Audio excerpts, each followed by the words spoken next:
Have you ever gone into a store or an office and the energy in the space was just high and you could tell there was a lot of excitement and enthusiasm going on among the team, and you're like sitting there thinking, what is going on here? Like, why is this such a place like this? Like most people would feel like this should be like a boring setting, or it maybe not, it's not an amusement park, it's just an office, or it's just a retail store in your mind. Well, I really believe that it's because the leaders set the tone for that emotional energy and that temperature in the space. And I don't care where you are, honestly. I've been in what I would consider very typically stale environments that there's a lot of energy. I've also been in environments where it should have been upbeat energy and it was really down and low because, once again, leaders set the temperature of the space, of the organization. And today I just want to talk a little bit about that because I think it's something that we can easily overlook in the midst of always having to basically keep up with our tasks and keep up with all the projects and all the different initiatives that we're working with as leaders. It's easy to overlook the importance of keeping the energy high. When we watch sports, we can see momentum shift in a game because one team all of a sudden has a higher level of energy and they start to dominate the other team. And you can see it on the coaching staff and on the sidelines as well as on the faces of the players on the court or on the field. And the reality is that leaders have to step up in these moments to really set the pace of the emotions because emotions drive us. Now, the challenge is emotions can take us places we don't want them to go, especially if they're negative. But the reality is emotions do take us places. We have to be careful not to follow them into negative places or to unrealistic places, but we need to make sure that we say, you know what, the emotional energy that we feel needs to be kept high in our organization and in our team so that we can accomplish our goals. So you as a leader need to be mindful of this, that when you show up each day, what is the energy you're bringing? Are you enthusiastic or are you down? And if you're down, are you able to compensate for that and not drag the rest of the people in your team down? Because that's the danger, right? I've shared this story before, I think, but I talked to somebody one time. They said, "Hey, we wait till the boss shows up and then we decide what kind of day we're going to have based on his attitude and his effort of, how he engages with us." And that's what I'm talking about. Like the leader sets the emotional tone for the organization. In that case, it was like a roller coaster. Some days it was great, some days it was bad. You want steadiness, you want consistency, you want an upbeat environment, and you want to be realistic. I'm not talking about faking your energy and acting like everything's okay when it's not, because that's a negative way to go about things. But the reality is that you need to bring the energy. You need to come in ready to go and basically pump up your team and say, you know what, hey, let's get this day started right. Let's tackle these issues, even if it's a challenging day. Like let's rally together and let's get this done. Or maybe there's a deadline that you're facing and everybody feels stressed about it, and you bring in some energy by really encouraging people and just trying to shift that negative energy of the stress to something more positive and enthusiastic so that, hey, we're going to tackle this together. We're going to win. We're going to go do this. It's really important because it really starts with you internally as a leader. Are you internally protecting and guarding your own energy? Are you getting yourself in the right mental space before you ever show up at the office or to the meeting? It's just one of those things where you just know this. You've been in these meetings. You've been in, whether it's a small meeting, a one-on-one meeting, or a large conference. Whoever steps up and speaks first sets the tone of how it's going to go. It's terrible to be in a place where you know that as soon as somebody opens their mouth, it's like this is going to be dry, this is going to be boring, this is going to be monotonous, all the negative things that we think about. So instead, bring the positive energy. Do your best and be real, be authentic, and be honest. If there's challenges that you're facing, be honest about that and say, you know what, folks, we're dealing with some tough stuff, or I'm dealing with some tough stuff, but I believe in where we're heading. I believe in what we're doing. I just want us to keep moving forward. And as a leader, sometimes you have to really manage your emotions in order to lead your team to a healthy, productive space. So you have to protect that passion. You have to protect it. You can't let somebody else determine how you're going to feel each day. You have to make a decision when you wake up each morning. How am I going to tackle this day? How am I going to approach this day? How am I going to go and face my team and encourage my team? And if somebody's down or somebody's dragging the team down, how am I going to deal with that? Because that energy is so critical to just success in general. So if your team has a big project, if it has that deadline, if you're going through a growth phase and there's a lot of stress even with good things happening, right? You have to really work to keep the energy and emotions in check. You need to be upbeat. You need to do all you can to keep people moving forward because momentum is this incredibly important but also delicate thing. And that's why I say like when you're watching a sports game, you realize, man, that team that was doing so good all of a sudden they've lost momentum. And now the other team builds confidence. They get momentum, they get energy. They feel like, okay, now's our time to take advantage of the other team right now because they're down. They're feeling, they missed a couple shots or they've made a couple of bad plays. And so now they're feeling down about things. That's when the other team starts to capitalize on it if they're smart. As, they kind of smell blood in the water, as they say about sharks out in the ocean, is, when you can sense that the opponent is struggling, that's the time to really accelerate and push forward. As a leader, you may not be playing on a sports field or a court, but you are playing in the realm of business and organizational leadership. And so when the team is down, you have to rally them. When the team is up, when the team is feeling good and excited, you have to capitalize on that. You have to keep that energy up as long as you can so that as much can get done as possible during that moment because it doesn't last forever. So as a leader, managing the emotions, setting that temperature, it's idea you probably heard the analogy of are you a thermostat or are you a thermometer? Thermometers measure temperature. They don't impact temperature. They just measure it.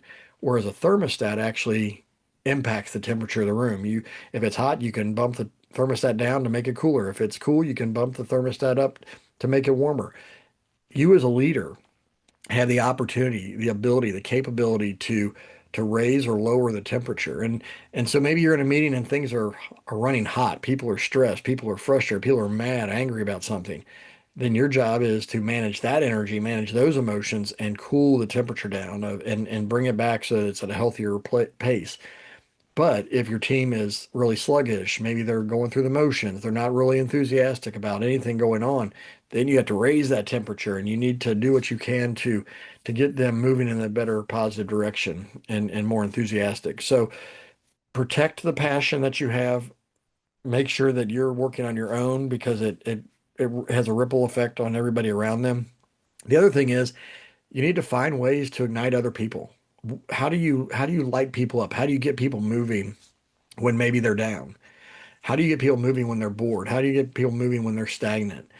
When you can find the right buttons and dials on a person and you know what to push, what to turn, how to motivate them, it's a game changer for this enthusiasm and in the workplace and that emotional temperature. Because the reality is many times people don't realize it about themselves that maybe they are down and low, or maybe they're too wired up and they need to dial it back some and to get to a healthier state. Whatever the case may be, you as a leader need to be keeping paying attention and keeping a finger on the pulse of what's going on in that. Because when you do, and you adjust up and down accordingly, when you make sure that there's a healthy emotional balance, when the energy is at a healthy level, then a lot can get done. See, the thing is, even if somebody's really up and really going hard after it, that feels good in the short term, but it can lead to burnout. It isn't maybe sustainable. So you need to make sure that you're protecting their energy and keeping them at a sustainable pace. Some people, once again, you have to ramp it up. I talked years ago, I talked to a leader. He says, Chris, I feel like I'm walking around the office with two buckets in my hand. One is full of water to put out fires, one is full of gasoline to pour onto fires and start fires. And I thought that's a great metaphor. Some people they need to be watered down. They need to be cooled down because maybe they're running too hot. Maybe they're causing problems. Maybe they're going too hard and it's damaging to themselves. So maybe you need to douse them with water, right, and cool them down a bit. Other people, maybe they need a fire lit under them. They need challenge. They need somebody to push them to help get them moving.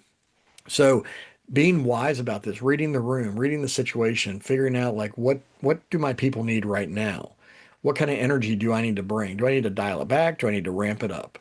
Which way does it go? And when you think about that, it just changes so much for yourself and for your team. It changes your own mindset and how you're approaching things. It changes the mindset and the attitude, the behavior of your team.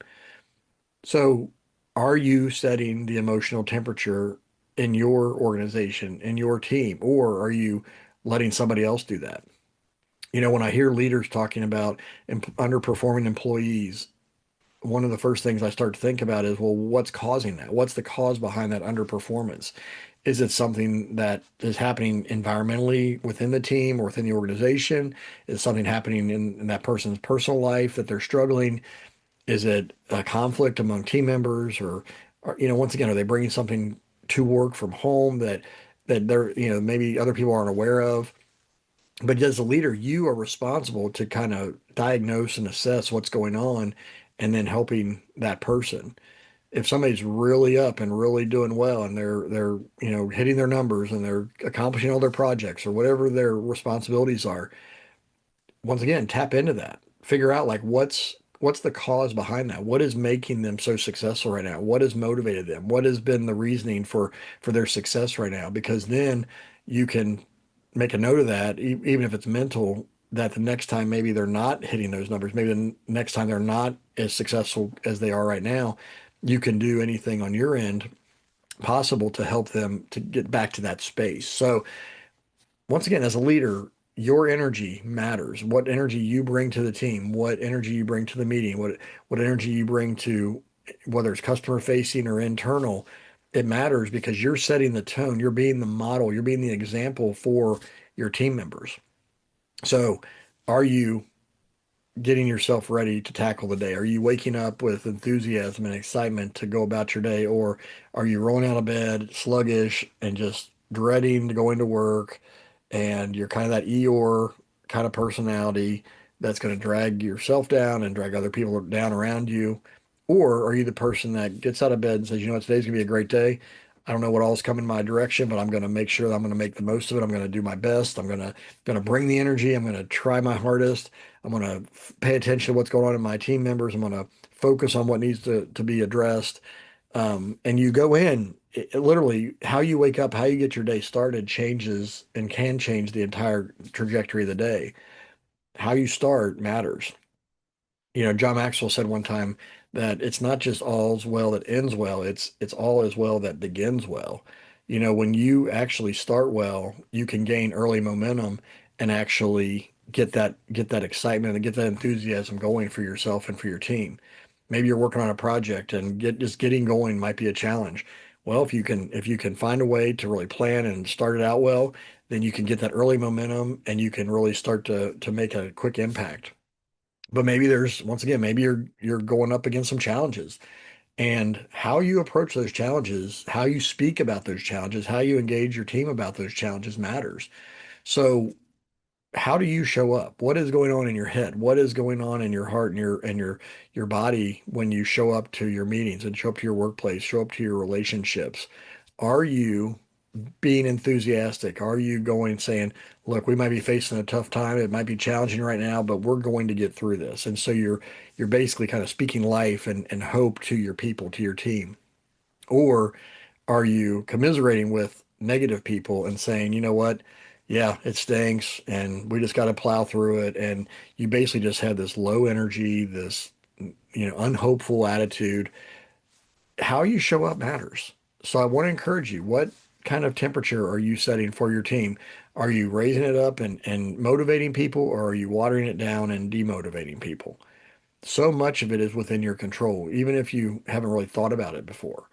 So protect that passion, protect your emotions, protect, your internal peace and be settled and be confident in where you're going and work to get there if you're not there right now. Because how you feel inside ultimately overflows to how you interact and behave externally outside with the people that you're engaged with. So just something to think about. Think about the energy you bring. Think about maybe there's somebody on your team that is the energy bringer, right? They come up, they show up. These people. They walk into the room, and all of a sudden it's like everything just kind of changes. The whole attitude of the meeting changes. The whole attitude of the room changes. They're kind of the life of the party sometimes. But the reality is they show up and their energy is contagious. It's just something that people want more of. Can you be that person? And once again, I'm not saying I don't want you to fake. If you're not that kind of person that naturally, I don't want you to fake it and be inauthentic on one level. But I do want you to be thinking about, even if that's not maybe your natural behavior or your natural personality, what can you do to encourage enthusiastic mindset and attitude and approach to your workplace, to your team? Is if there's a person on your team that is that person, tap into that. Have them help hype up the team, have them help you raise that emotional temperature so that more can get done and even in a quicker period of time, especially when you're dealing with projects that have deadlines that you're up against.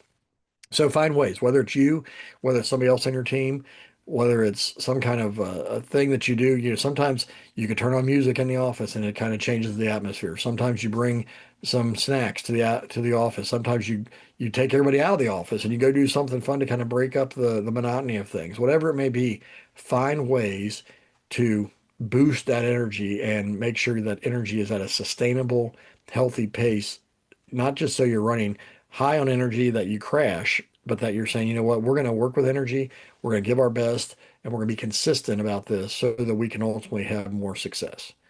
Give yourself some time to think about that. Where do you fall in this energy continuum? Are you that low energy person that needs to ramp it up? Are you the high energy person that needs to sometimes dial it back or bring other people up to your level more? Um, do some reflection on this. Think about that. Hey, if I can help you in any way with your team or your personal development, go to McClureCoaching.com. I'd love to set up a free strategy session with you to talk about your current situation. Maybe it's challenges you're facing, maybe it's opportunities you have before you. If you just go to my website and click on the link, you can apply for a free strategy session. I'd love to connect with you on that. But in the meantime, bring the energy. Find ways to bring the energy, raise energy, keep that energy at a great pace so that ultimately you can have greater results. Take care. God bless, and we'll see you next time.